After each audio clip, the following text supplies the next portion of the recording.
Hello everyone and welcome to another loosely scripted video, and for this one I wanted to talk about the Kelvin Timeline movie series, or rather just the Kelvin Timeline in general. Now, at the time of writing, it's still pretty up in the air if the next Star Trek movie will be set in the Prime or Kelvin Timeline, or what it's even going to be about in general, but speaking personally, I really do hope it's the next installment in the Kelvin Timeline. For all of the sort of almost successes of the Kelvin Timeline and the vocal detractors of this series of movies, I still really like this set of movies, even if Into Darkness completely shat the bed. So for this video, I wanted to talk about some things I think are really great about the Kelvin Timeline and why I want it to continue. The first aspect of the Kelvin Timeline I want to praise is the production design. Now, I know not everyone likes this design of the Enterprise. I happen to really like it. The Klingon design from Into Darkness is also my favourite Klingon design ever. There are a bunch of really cool spaceships actually. I love the USS Kelvin, I love the Vengeance, I love the look of future San Francisco and the Earth-based stuff in general. I also think the Yorktown from Star Trek Beyond is simply incredible. The whole gravity warping thing going on is super creative and the film gets a lot of mileage out of that. But I also feel like the Yorktown is such a great symbol of the Federation's peace and prosperity. It's just all around a really awesome idea.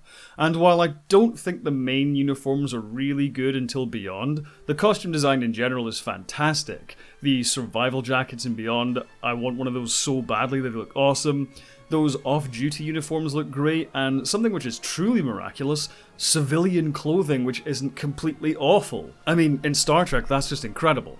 However, something I really like about the Kelvin Timeline in terms of art direction is the choice to go surprisingly low-tech and industrial in certain areas.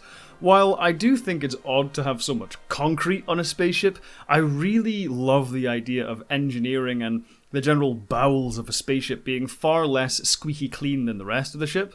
Having pipes and valves and catwalks, etc. I found it really weird at first, but I've grown to really like it. I think Into Darkness had the best version of engineering for the Enterprise, but there are these really practical elements all over the place which I really like. For example, the Kelvin Bridge has wee handrails for folk to hold on to, the shuttle cockpits are separated from the hold with this plastic curtain thing. I really like that the teams sent to take out the drill in Trek 09 just use regular parachutes. Also, Star Trek Beyond has seat belts on the bridge, which is, again, another huge step for the Star Trek universe. To me, all of this makes the Star Trek universe as a whole feel far more lived in and believable. As terrific as Herman Zimmerman's production design efforts throughout the 90s were, and again, they were terrific, don't get me wrong, those productions relied very heavily on reusing sets and props and locations a lot, and I feel like this contributed to the Star Trek universe feeling quite stale at times, almost clinical, too clean, too perfect in a way, which made it a little bit dull sometimes. But in the Kelvin Timeline, I feel like they actually took a leaf out of the original series, where it seemed like Federation prosperity wasn't universal and there were areas which were still developing. And I think this translated beautifully to these movies and is actually something I'd like to see continue and see more of in future Star Trek. The second great thing in the Kelvin Timeline is the visual style. Now, this is different to the art style. Here I'm talking about the filmmaking, the directing, the editing, the music, etc. Now, I know not everyone likes the gluttony of lens flares in Star Trek 2009 especially, and J.J. Abrams' attempts to sort of combine Steven Spielberg with Michael Bay in his directorial style can lead to some clumsy blocking in a lot of scenes, but I really love how much life and energy he always lends his films.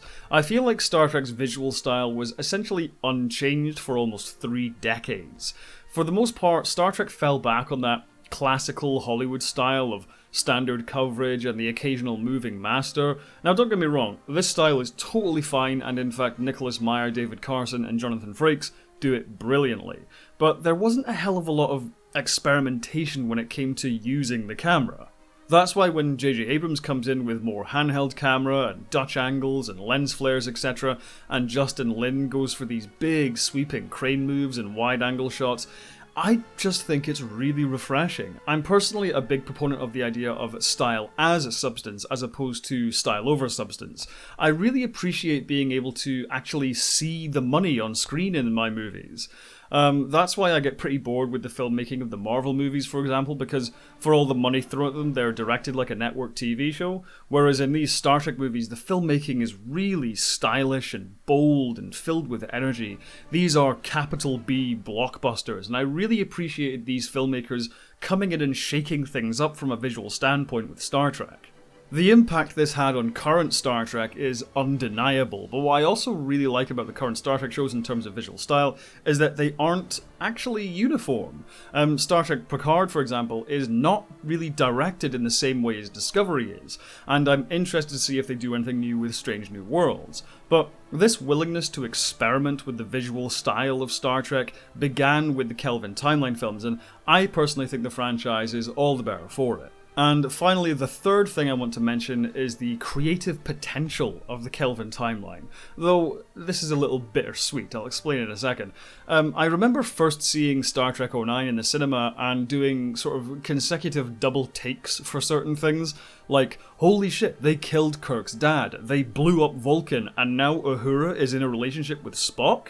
You know, for some people, their gut reaction was to get angry about this stuff, but I found it incredibly exciting. I mean, what's the point in starting a new timeline if you just do everything the same way again? To me, this signaled a whole new future for Star Trek, where they could pull from the previous installments and build on top of the lore in new and interesting ways. Which, admittedly, is what makes Into Darkness so disappointing. Like, they did all this work to differentiate this new timeline from the previous stuff, only to sort of slam Space Seed into the Wrath of Khan and even remake scenes from the Wrath of Khan. Like, I just felt, what was the point in that? But that's ultimately why I'd love to see more Kelvin stuff, because they can literally do anything. You know, they don't have to connect these movies to another TV show or align with another movie. Any writer in this timeline can basically do anything they want. Kirk can meet the Borg, the Federation could collapse, any one of these characters could be killed off, and so on and so on. The Kelvin Timeline essentially gives any potential filmmaker a massive box of toys, which is the Star Trek universe, and then gives them a license to go crazy with it.